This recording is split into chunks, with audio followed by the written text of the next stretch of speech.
Chapter 7, Protein Screencast 2. This screencast will be focusing on two things in particular. One will be the process of protein synthesis, and the other will be related to shape and conformation of proteins. And there is no other biological molecule in which shape plays such a critical role. Now, keep in mind, when we're talking about how a protein is formed, we're really looking at the formation of peptide bonds between amino acids. And that peptide bond is going to be formed between the amino and the acid group of corresponding amino acids. Now, don't get caught up in the number of amino acids that's required to consider a polypeptide or so on. We're just going to go with the fact that proteins are large molecules. And that's going to be the most important thing that we keep in mind.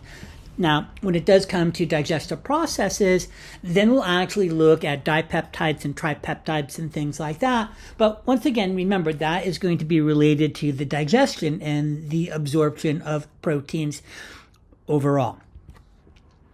Now, as noted, the formation of proteins is due to gene expression, and it is due to a process known as transcription. When we talk about what is involved in protein synthesis, it actually is two processes. One is transcription, that is going to occur within the nucleus and involves DNA.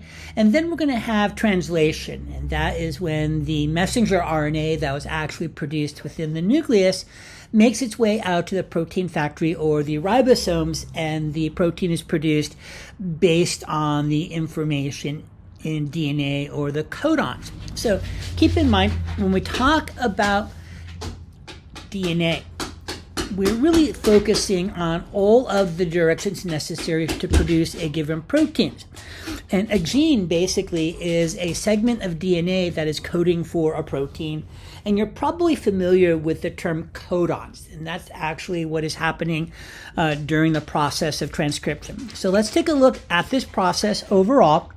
And the thing that we need to remember here is it starts off within the nucleus, and we're actually going to see the unwinding of the DNA from its helix shape. So it's going to unwind. And now basically what we're going to look at an area of DNA that's going to code for the amino acid sequence that's going to be transcribed into a complementary strand of messenger RNA. Now, keep in mind, DNA does not leave the nucleus, so it will be messenger RNA that is transcribed from this area. Now, the ribosomes will basically read the codons on the messenger RNA and translate the instructions to produce a specific protein. And here we basically look at the steps in a little bit more detail.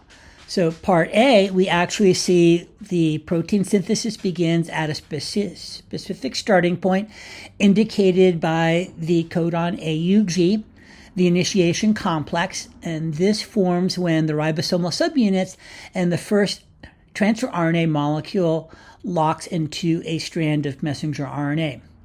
Transfer RNA units actually bring amino acids to the ribosomes as needed during protein synthesis. The transfer RNA carriers have a complementary code to the messenger RNA such that if the amino acid arginine is needed during synthesis, the AGA on the messenger RNA would correspond to UCU on the transfer RNA.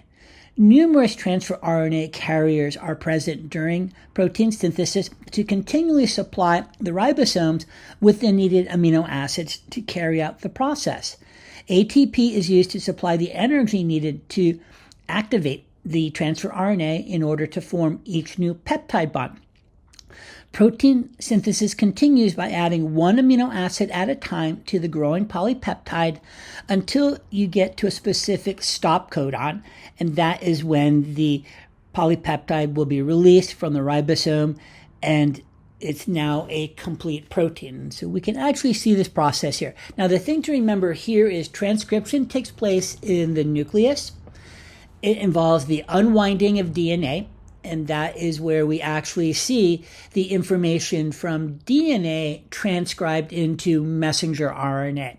And once again, messenger RNA is what actually leaves the nucleus, and it has the directions to code for a particular protein, and that will be done at the ribosome level. Now here we're basically looking at a gene mutation. And so a mutation is a condition when there is a problem with either the transcription of DNA or something has happened. And what we look at here is a very common mutation known as sickle cell anemia. We can actually see what's happened here. That red blood cell has lost its characteristic biconcave disc. It actually has a sickle shape, hence the name. And what we see now, it has a lot of difficulty, remember, moving through our capillaries, and they can clump, and that creates a problem when we look at the issue in someone that has sickle cell anemia.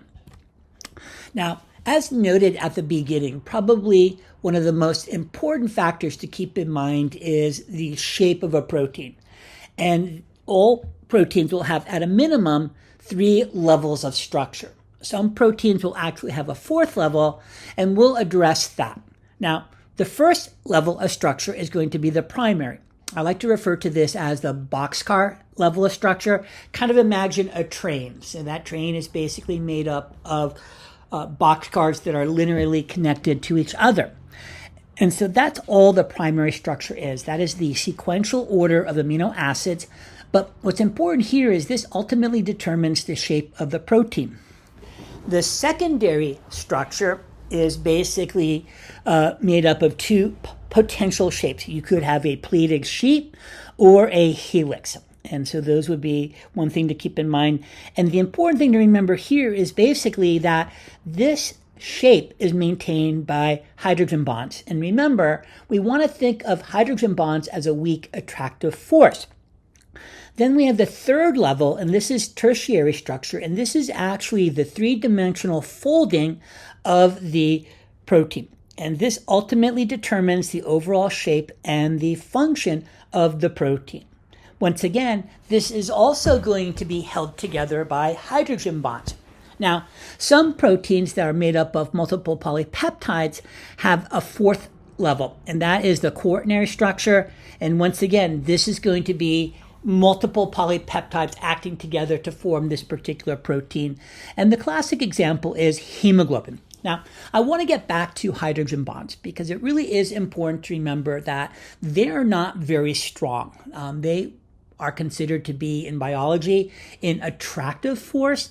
So a force of attractive force is easily to disrupt. And this is really critical. If we think about some of the things that the body maintains within very narrow limits, think of body temperature, think of pH, and maintaining the shape of proteins is one of the primary reasons why we regulate temperature and pH as tightly as we do. These hydrogen bonds can be disrupted in high temperature or extreme pHs. And when that happens, the term we use is that protein has been denatured. And what's happened basically is there is a permanent change in the structure of the protein. It is non-reversible. And now that protein will no longer function as it's supposed to. And that really, once again, relates to the complexity and how important the shape and structure of proteins actually are. Now, as I indicated, this process of denaturation, this is an alteration of the 3-dimensional structure of a protein. And keep in mind, remember, that is held in play by hydrogen bonds. And we can see basically high environments, enzymes, things like that will basically denature the protein. And we can see the impact here where the structure has been changed and that protein is no longer going to have its particular function. Now, the other thing to keep in mind here is when we talk about protein synthesis, it is an adaptable process to changing conditions. And so remember, our body proteins are in a constant state of breakdown, building, and repair. And we refer to this as protein turnover. And what this allows cells to do is to adapt to changing circumstances by increasing the production of proteins that are necessary, or when they're not necessary, actually reducing the production of proteins.